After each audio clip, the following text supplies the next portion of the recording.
Hapunan tayo guys. Ito yung aking hapunan. Dinner tayo guys.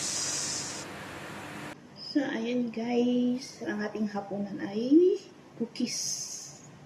At saka soft drinks. Pareho siyang matamis guys. Kain tayo ng hapunan.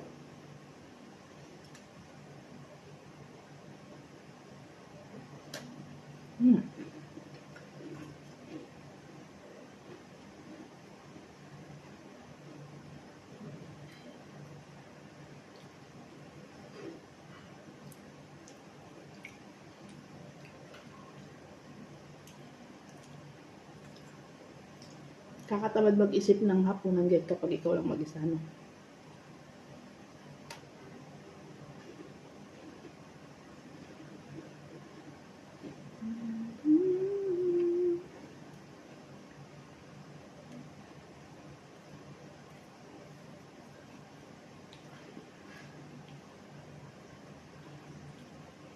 Bye-bye!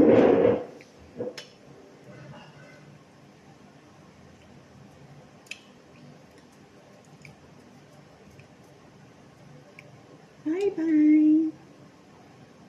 Happy Friday, everyone!